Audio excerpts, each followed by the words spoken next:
बलमुआ हो और मोर बलमुआ हो जो धरी गो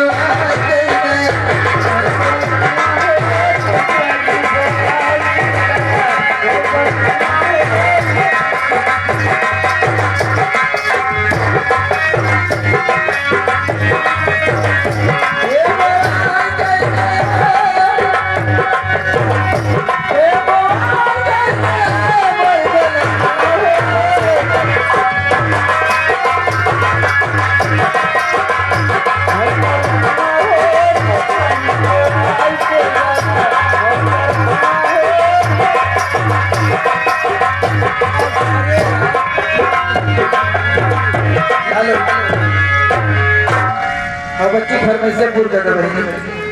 अरे हमारे बारात मालिक आहे पहले इनसे रतिया कुछ कहे आज मिथिला नगरी निहाल सखिया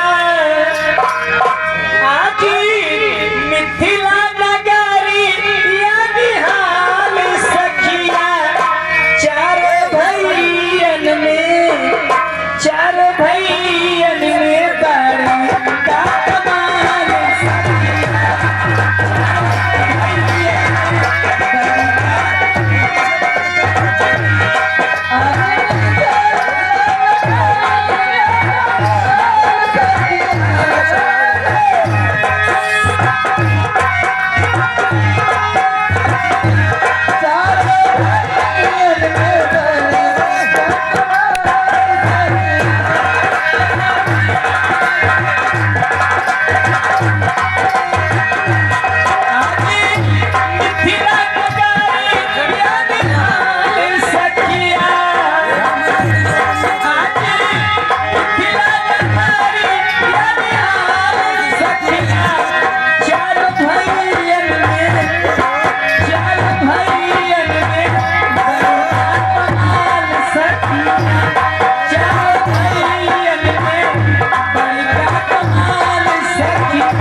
श्रृंगार घरम गरम तब कहीं टाइम का हरवा चले चाहिए 12 बजे दिन तक 12 बजे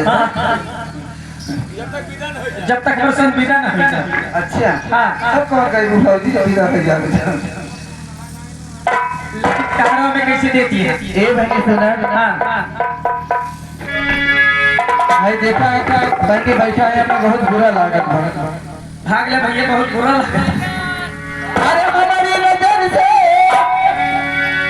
हमारी नजर से अरे हट जा राजा हमारी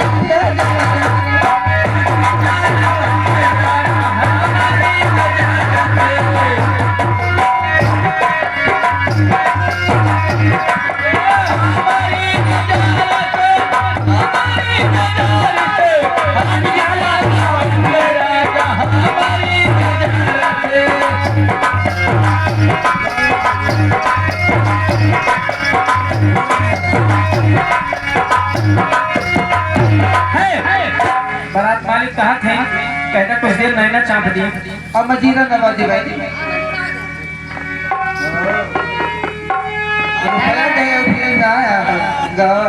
अरे चल कहीं बेलिया नजर भर के तेरे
रे